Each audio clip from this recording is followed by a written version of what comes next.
천사의 아침 방문을 찾아오신 여러분을 환영합니다. 오늘도 아침 예배 말씀으로 믿음과 위로의 시간을 갖게 되길 바랍니다. 성도 여러분 안녕하세요. 오늘도 아침 예배에 찾아오신 성도님들을 진심으로 환영합니다. 오늘 말씀은 많은 그리스도인들에게 오해가 되어 있는 심판에 대한 말씀입니다. 오늘 말씀을 통해서 심판에 나타난 하나님의 사랑과 은혜가 무엇인지 깊이 묵상하는 귀한 시간 되시길 간절히 바랍니다. 이제 기도하겠습니다. 하늘에 계신 아버지, 오늘도 아침 예배로 인도해 주심에 감사드립니다. 간절한 마음, 갈급한 심령을 허락하여 주셔서 말씀을 소중한 마음으로 받고 말씀대로 살아갈 수 있도록 인도하여 주시옵소서. 하나님의 공의와 자비와 사랑이 무엇인지 깨닫고 성령의 인도하심을 받을 수 있도록 저희를 붙들어 주시옵소서. 오늘도 말씀을 준비하신 목사님과 함께해 주셔서 말씀을 듣는 모든 성도들이 말씀에 감동되어 주님과 동행하는 삶을 살 수 있게 인도하여 주시옵소서. 예수님의 이름으로 기도드립니다. 아멘. 성도 여러분 안녕하십니까? 오늘 말씀은 심판에 대한 말씀입니다. 제가 심판에 대해서 전에 했던 설교가 있는데 하나님께서 심판하시는 이유라는 제목의 설교입니다. 여러분들 시간 나실 때 꼭 그 말씀을 들으시면은 오늘 아침 말씀 묵상과 함께 깊은 은혜를 받으실 것입니다. 오늘 말씀 묵상의 제목은 하늘을 위하여 저울의 담이라는 것입니다. 성경에서 저울은 심판을 뜻합니다. 성도 여러분, 우리가 하늘 가기 전에 저울에 달리는 일이 있을 것이라고 지금 말하는 것입니다. 오늘날 기독교에는 사람이 죽으면 곧바로 천국 가고 지옥 가는 것으로 말하고 있습니다. 그것이 아닙니다. 성경은 먼저 심판이 있다고 했습니다. 먼저 우리가 알곡과 가라지로 나누어지는 것입니다.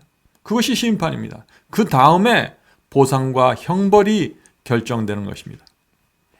자, 욥기 31장 6절 읽겠습니다. 내가 공평한 저울에 달려서, 자, 욥도 지금 공평한 저울에 달린다고 하죠. 공평한 심판에 받게 된다는 것입니다. 내가 공평한 저울에 달려서 하나님이 나의 정직함을 아시게 되기를 원하노라.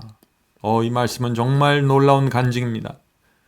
욥은 내가 공평한 저울에 달려서 정직함을 하나님께 보이게 될 것이라고 간증하고 있는 것입니다. 우리도 마지막 심판날에 이런 간증을 하면 얼마나 좋겠습니까? 저울이 무엇입니까? 저울이란 어떤 것에 무게를 달아보는 기구이죠. 저울 이쪽에는 하나님의 율법과 말씀이 있고 저쪽에 내가 올려지게 되는 것입니다. 내 마음과 내 동기와 내 목적과 내 모든 것이 거울 저쪽에 올려지게 되는 것입니다. 그래서 하나님의 율법과 내 인생이 어떻게 저울질이 되는지, 조화가 되는지 살펴보는 것입니다. 내가 하나님께 순종하면서 살았는지가 그때 모든 것이 드러나게 될 것입니다. 이것이 심판입니다. 본문 읽겠습니다. 만사는 참된 척도에 달려있다. 그 척도가 바로 하나님의 율법이다. 자, 저울에서 무게를 다는 기준이 무엇이라고 했습니까? 율법이라고 했습니다. 하나님의 말씀과 율법입니다. 그분께서는 인간이 율법을 배워 실천함으로 마음과 애정이 고양되고 고상하게 되며 거룩하게 되도록 곧 작은 일에도 충성하도록 하나님의 율법을 인간의 가장 작은 행위와 거래 가운데 두셨다. 성도 여러분, 율법은 우리를 멸망시키기 위해서 하나님께서 우리에게 주신 것이 아닙니다. 하나님의 말씀과 율법은 우리의 마음과 애정이 고양되게 하고 고상하게 되고 거룩하게 되도록 우리에게 보여주시는 것입니다. 너희가 내가 준 이 말씀과 율법대로 살면은 너희들은 정말 충성스럽고 아름다운 그리스도인이 될 거야. 하늘에 와서도 살 수 있는 사람이 될 거야 라는 의미로 우리에게 주셨습니다. 그러나 동시에 그 율법은 인간의 가장 작은 행위와 사고 파는 작은 거래까지도 측정한다 하는 것입니다. 성도 여러분, 우리 모두는 심판받을 것입니다. 그것이 성경의 분명한 진리입니다. 고린도후서 5장 10절을 보겠습니다. 고린도후서 5장 10절. 이는 우리가 다 반드시 그리스도의 심판대 앞에 드러나 선악간에 그 몸으로 행한 것을 따라 받으려 함이라. 분명한 말씀이죠. 우리가 다 의인이든지 악인이든지 모두 반드시 심판대 앞에 쓸 것이라는 것입니다. 그리고 나서 저울대에서 하나님의 저울대에서 세 가지가 달려진다고 말합니다. 자, 그것이 무엇일까요? 하나님께서는 동기와 목적과 품성을 달아보신다. 무엇을 달아본다고요? 우리의 동기입니다. 내가 어떤 일을 하느냐가 중요한 게 아니라 내가 그 일을 왜 하느냐가 중요한 것입니다. 내가 그 일을 어떤 목적을 위해서 하느냐가 중요한 것입니다. 그리고 내가 그것을 어떤 품성으로 했냐는 것입니다. 그래서 동기와 목적과 품성을 달아보시는 것입니다. 성도 여러분, 내 겉모습을 달아보는 것이 아니라 내 속마음을 달아보시겠다는 것입니다. 내가 어떻게 입고 어떻게 행한 것을 보시는 것이 아니라 내가 그것을 왜 하고 무엇을 위해 하고 어떤 마음으로 했느냐가 중요한 것입니다. 모든 사람은 성소의 저울에 달려지고 있으며 하나님께서는 모든 사람이 이것을 깨닫기를 원하신다. 성도 여러분, 모든 사람은 성소의 저울에 달려진다는 겁니다. 왜 성소의 저울인가요? 성소, 지성소 안에 법궤 안에 십계명이 있기 때문입니다. 거기 율법이 있기 때문입니다. 그래서 성소의 저울이 있다고 지금 여기서 말하고 있는 것입니다. 성도 여러분, 심판의 기준은 그래서 율법이 되는 것입니다. 하나님의 계명이 되는 것입니다. 그래서 성경에 계속해서 계명을 지키라는 말씀을 하는 것이죠. 너희가 나를 사랑하면 계명을 지키라. 구원의 기준, 멸망의 기준을 지금 예수께서 말씀하신 것이죠. 자, 요한계시록 21장 26절 27절 보겠습니다. 요한계시록 21장 26, 27절입니다. 사람들이 만국과 영광과 존귀를 갖고 그리로 들어오겠고, 여기 그리는 하늘 도성에 들어오겠고, 무엇이든지 속된 것이나 가증한 일 또는 거짓말하는 자는 결코 그리로 들어오지 못하되 오직 어린 양의 생명책에 기록된 자들 뿐이라.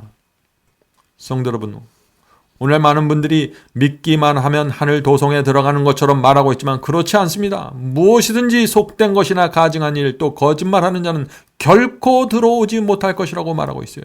오직 어린 양의 생명책에 기록된 자들만 하늘 도성에 들어갈 수 있다는 것입니다. 무슨 뜻인가요?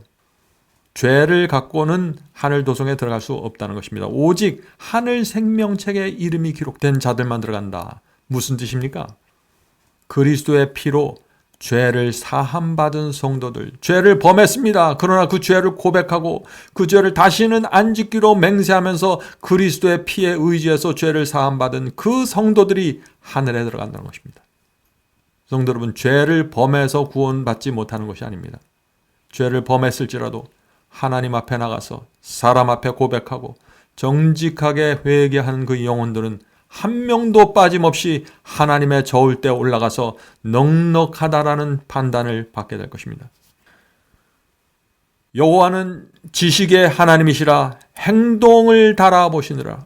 사무엘서 2장 3절입니다. 얼마나 분명합니까? 성도 여러분, 성경은 하나님의 저울로 달아본다고 말하는 것입니다. 시편 62편 9절 보겠습니다. 다윗은 진실로 천한 자도 헛되고 높은 자도 거짓되니 저울에 달면, 자, 모든 자가 저울에 올라가게 되는 것이죠. 저울에 달면 들려 입김보다 경하리라. 자, 저쪽에 율법이 있고 이쪽에 우리가 있습니다. 그러면 우리가 율법과 조화를 이루면 우리는 넉넉하다는 하나님의 선언을 듣게 될 것입니다. 그러나 천한 자, 천박한 자, 너무나 쉽게 거짓말하는 자죠. 헛된 자들, 높은 자, 교만한 자들, 저울대에 올라가면 아주 가볍다는 하나님의 선고를 듣게 될 것입니다. 이사야는 또 이렇게 말합니다. 정직하신 주께서 의인의 첩경을 평탄케 하신다. 성도 여러분, 정직하신 주님입니다. 하나님은 거짓말할 수 없다는 것입니다. 만약 하나님께서 거짓말할 수 있다면 우리 죄를 못 본 척 하시고 우리 죄를 없는 척 해서 구원하실 수도 있겠죠. 그런데 하나님은 그런 분이 아니라는 것입니다. 만약 하나님께서 거짓말하면 사탄이 가만히 있지 않겠죠. 사탄이 하나님의 거짓말을 지적하면서 온 우주를 향해서 하나님은 우리를 다스릴 자격이 없다고 고소하게 될 것입니다. 하나님은 자기가 좋아하는 사람은 죄는 덮어주고 어떤 사람의 죄는 드러내서 어떤 사람은 구원받고 어떤 사람은 멸망받고 아주 불공평한 저울을 갖고 계시다고 하나님을 고소할 것입니다. 하나님은 완전한 분이십니다. 그래서 거짓말할 수 없는 것입니다. 하늘의 하나님은 참되시다. 마음의 깊숙한 곳에 숨겨진 동기도 우리 안에 있는 비밀이나 계획도 하나님께서 알지 못하시는 것은 없다. 성도 여러분, 하나님의 우리의 마음의 깊은 곳을 들여다보십니다. 그래서 예수께서 마음이 청결한 자가 복이 있다고 말씀하신 것입니다. 성도 여러분, 하나님 앞에서 감추려고 하면 안 됩니다. 하나님 앞에 숨기지 말아야 됩니다. 어린아이처럼 모든 것을 내려놓고 고백하셔야 됩니다. 죄사함을 받아야 합니다. 주여, 이것이 제가 오늘 범한 죄입니다. 오늘 이것을 행했는데 제 동기가 더러웠습니다. 제가 제 목적이 선해 보이지만 그 내용은 안 좋았습니다. 주여, 내 동기와 목적과 마음을 고쳐주시옵소서. 이런 기도를 드리면서 살아야 되는 것입니다. 그렇게 될 때 하나님의 이 율법의 의가 여러분을 고상하게 하고 정결하게 할 것입니다. 이것이 의인이 심판을 통과할 수 있는 방법입니다. 그렇다면 공의의 표준은 무엇인가? 그것은 하나님의 율법이다. 하나님의 율법은 한 개의 저울, 곧 당신의 거룩하고 변함없는 법칙 안에 담겨져 있다. 성도 여러분, 하나님은 한 개의 저울 갖고 우리를 판단하십니다. 그것은 율법이고 십계명입니다. 그래서 지성소 안에, 법궤 안에 하나님께서 손가락으로 새겨놓으신 2개의 돌비를 담아놓았던 것입니다. 그런데 오늘날 많은 분들이 이 십계명을 너무나 가볍게 생각합니다. 어제 우리가 배웠던 것처럼 하나님께서 계시는 그 지성소 언약궤 안에 십계명이 있다는 사실을 잊지 마시오. 십계명 위에 하나님의 보좌가 있었던 것입니다. 모세가 지은 성막을 여러분들 생각해 보세요. 지성소 안에 하나님께서 계셨는데 하나님께서 지성소 안 어디에 계셨습니까? 법궤 뚜껑 위에 있는 시은자에 하나님의 임재가 있었던 것입니다. 다시 말해서 하나님께서는 당신의 법에 의하여 그 보좌가 지지되고 유지되고 있는 것입니다. 그러므로 누구든지 이 법을 흔들려고 하고 변경시키려고 하는 것은 하나님의 큰 원수가 되는 것입니다. 설명하자면 그 모든 요구들이 하나님께 대한 최고의 사랑을 명시한 처음 4계명과 지금 이 10계명에 대한 설명을 하는 것입니다. 처음 4계명은 하나님에 대한 사랑을 말한다 하는 것입니다. 우리의 이웃에 대한 사랑을 명시한 마지막 6계명 가운데 구체화되어 있고 그분의 거룩하고 변함없는 법칙 안에 담겨져 있다. 10계명은 사랑에 대한 기준을 제시하는 것입니다. 첫째 계명부터 넷째 계명이 첫째 돌비에 새겨져 있죠. 너희가 하나님을 사랑하면 이 4계명을 지킬 것이야 라고 지금 말씀하시는 것입니다. 그리고 두 번째 돌비에 보면 5째 계명부터 10째 계명이 있습니다. 내 부모를 공경하라부터 탐욕하지 말라는 계명이죠. 이것은 무엇이냐면 너희가 정말 내 이웃을 사랑하면 이 2번째 돌비에 있는 계명들을 너희가 순종하게 될 거야 라고 말씀하시는 것입니다. 성도 여러분, 10계명은 하나님을 정말 사랑하는 자들이 지키는 법입니다. 그러므로 심판은 율법에 의해서 이루어지지만 그 진실적인 내용은 뭐냐면 우리가 정말 하나님을 사랑하는가를 판단하시는 것입니다. 누가복음 10장 27절입니다. 내 마음을 다하여 주 너의 하나님을 사랑하고 10계명의 왼쪽 돌비죠. 첫째부터 넷째 계명은 하나님을 사랑하는지에 대한 판단을 하는 것입니다. 또 내 이웃을 내 몸과 같이 사랑하라 하였느니라. 우리는 이러한 표준에서 1점도 감하지 못할 것이다. 이 말씀은 참 두려운 말씀이죠. 사람들은 10계명의 표준에서 1점도 감하지 못할 것이라는 이 말. 많은 분들이 이런 표현들과 이런 말들을 하면서 이건 너무 가혹한 것이 아닙니까? 라고 말합니다. 정말 그럽니까? 생각해 보세요. 여러분들이 1점이라도 10계명의 하나라도 범하면서 그것을 고집하면서 하늘에 들어갈 수 있다고 생각하십니까? 한번 생각해 보시기 바랍니다. 여러분이 우상을 섬기면서 하늘에 들어갈 수 있을까요? 여러분이 간음하면 죄를 품고 있으면서 하늘에 갈 수 있습니까? 여러분이 10계명에서 어떤 계명을 짓밟은 채 하늘에 들어갈 수 있다고 생각하시나요? 단 하나의 계명을 범해도 그것을 고집하는 자들은 하늘 도성 안으로 들어갈 수 없는 것입니다. 10계명의 내용을 10개의 계명을 오늘 가만히 읽어보세요. 그 중에 어떤 계명을 여러분들이 짓밟은 채로 하늘에 들어갈 수 있는지 말이죠. 성도 여러분, 모든 죄를 하늘 성소에서 중보하시는 그리스도께 내놓고 사함을 받아야 되는 것입니다. 죄를 버려야 되는 것입니다. 죄를 범해서 구원받지 못하는 것이 아니라 죄를 사함받지 않고 고집하기 때문에 멸망당하게 되는 것입니다. 그래서 이 죄에 대한 책임을 모두 내가 지게 되는 것입니다. 하나님께서는 온 마음과 정신과 혼과 힘을 다해 내 이웃을 내 몸같이 사랑할 것을 요구하신다. 한쪽 저울에는 이것이 놓여지고, 자, 이것이 뭔가요? 사랑이라고 불리우는 율법입니다. 반면에 모든 개인적인 품성은 반대쪽 저울에 놓여져 중량 시험을 통과해야 된다. 바로 이와 같은 비교를 통하여 모든 사람의 운명은 돌이킬 수 없도록 고정이 된다. 자, 돌이킬 수 없도록 고정된다는 것은 구원과 멸망이 결정된다는 것입니다. 성도 여러분, 심판의 저울에 우리의 성품이 올라간다고 했습니다. 자, 그 말씀이 무슨 뜻입니까? 마태복음 12장 36절부터 37절에 놀라운 말씀이 있습니다. 마태복음 12장 36절 37절. 사람이 무슨 무익한 말을 하든지 심판 날에 이에 대하여 심판을 받으리니 네 말로 의롭다 함을 받고 네 말로 정죄함을 받으리라. 이 말씀이 무슨 뜻인가요? 우리가 하는 말에 따라서 심판을 받겠다는 것입니다.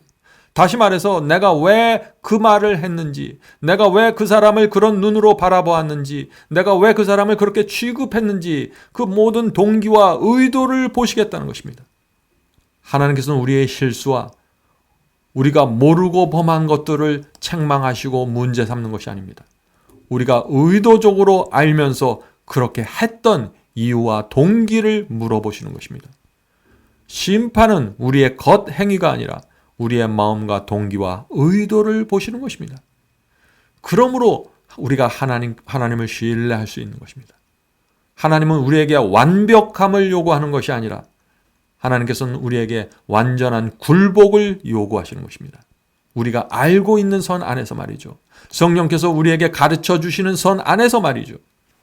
저울에 달아보니 부족하다라고 기록되지는 않을까? 하나님의 날에 부족함이 드러난다면 그것은 두려운 일이 될 것이라. 그러므로 우리는 하나님의 거룩한 율법으로 우리 자신의 동기와 행동을 면밀히 살펴서 모든 범행을 회개하고 우리 죄인들이 부족한 것을 채우기 위하여 그리스도의 공로를 굳게 붙잡기를 원한다. 그리스도의 보혈반이 이 일을 할 수 있다. 성도 여러분, 하나님께서 왜 심판하십니까? 하나님은 우리를 구원하기 위해서 심판하시는 것입니다. 하나님의 마음이 성경에 분명히 나타나 있습니다. 베드로후서 3장 9절입니다. 베드로후서 3장 9절. 오직 너희를 대하여 오래 참으사 아무도 멸망치 않고 다 회개하게 이르기를 원하시느니라. 성도 여러분, 하나님의 소원이 무엇인가요? 멸망시키지 않는 것입니다. 모두 다 회개해서 모두 다 하늘 데려가는 게 하나님의 소원이고 목적입니다. 그것을 위해서 십자가에서 피를 흘리신 것입니다. 그러므로 누구든지 주 앞에 나가서 그 피를 붙잡고 죄사함을 받으면 하나님의 심판대에 올라가서 부족함이 없다는 선고를 받게 될 것입니다. 성도 여러분, 마음에 기억나는 죄가 있으면 다 내려놓으시기 바랍니다. 하나님께서는 과거에 죄를 범했지만 기억나지 않는 죄에 대해서 책임을 묻지 않으십니다. 침에 들어서 우리가 제정신이 아닌 상태에서 범한 악한 행위들과 악한 말들에 대해서 하나님께서 심판하지 않으십니다. 하나님께서는 우리가 의도적으로 알고 있는 상태에서 했던 범죄들, 하나님을 대적했던 범죄들을 그것을 달아보신다 하는 것입니다. 오늘 결론은 이것입니다. 하나님은 우리를 한 사람이라도 더 구원하기 위해서 심판하십니다. 우리가 죄를 범했을지라도 진심으로 고백하면 그리스도의 피가 우리의 죄를 덮어주십니다. 얼마나 감사합니까? 우리가 이런 하나님을 믿고 사는 것입니다. 한 사람이라도 더 우리를 구원하기 위해서 우리를 당신의 피로 용서하시고 사탄의 입을 막는 것이 하나님의 심판이 목적입니다. 그것을 위하여 온 하늘과 성령과 예수께서 그리고 선사들이 우리를 돕고 인도하시는 것입니다. 오늘도 하나님의 인도하심이 저와 여러분에게 함께 하시길 간절히 바랍니다. 이제 기도하겠습니다. 하늘에 계신 아버지, 하나님의 심판하심이 두렵습니다. 그러나 우리가 심판대 앞에 가기 전에 그리스도의 피를 붙잡고 용서받고 죄를 버리고 하나님의 심판대 앞에 저울대에 올려줄 수 있도록 도와주시옵소서. 성령께서 저희 마음속에 알려주시는 모든 죄들을 오늘도 주 앞에 내려놓고 용서받고 마음의 평강을 누릴 수 있도록 도와주시옵소서. 하늘에 계신 아버지, 저희가 부족하지만 주님을 위해서 살기를 원합니다. 주님을 위해서 희생하고 헌신하기를 원합니다. 주여, 저희의 소원을 아시오니 저희의 마음에 성령을 주셔서 가르쳐 주시고 인도하여 주시옵소서. 오늘 함께 예배드리는 성도들에게 함께하여 주셔서 병든 자를 고쳐주시고 마음이 상한 자를 회복시켜 주시옵소서. 이 세상은 잠시 있다가 사라질 것이라는 사실을 한시도 잊지 않고 살 수 있도록 도와주시옵소서. 우리 손에 하늘의 모든 보화가 하늘의 영광이 주어져 있다는 사실을 잊지 않고 살 수 있도록 도와주시옵소서. 예수님의 이름으로 간절히 기도드립니다. 아멘.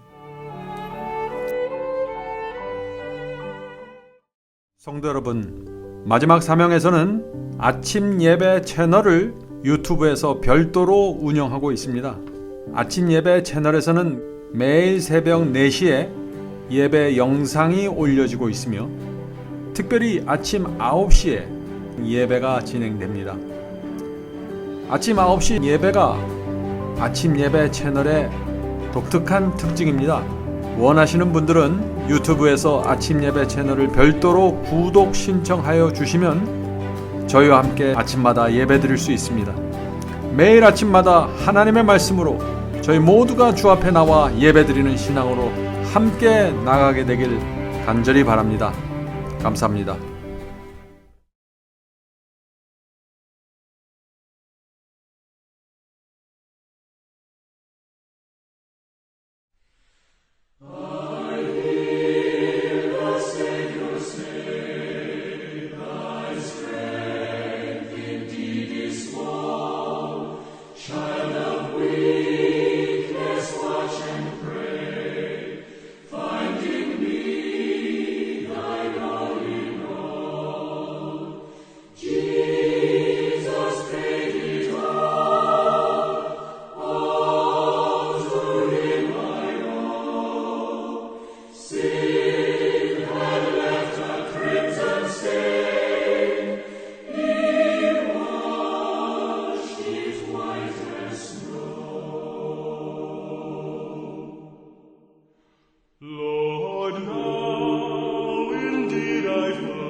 Still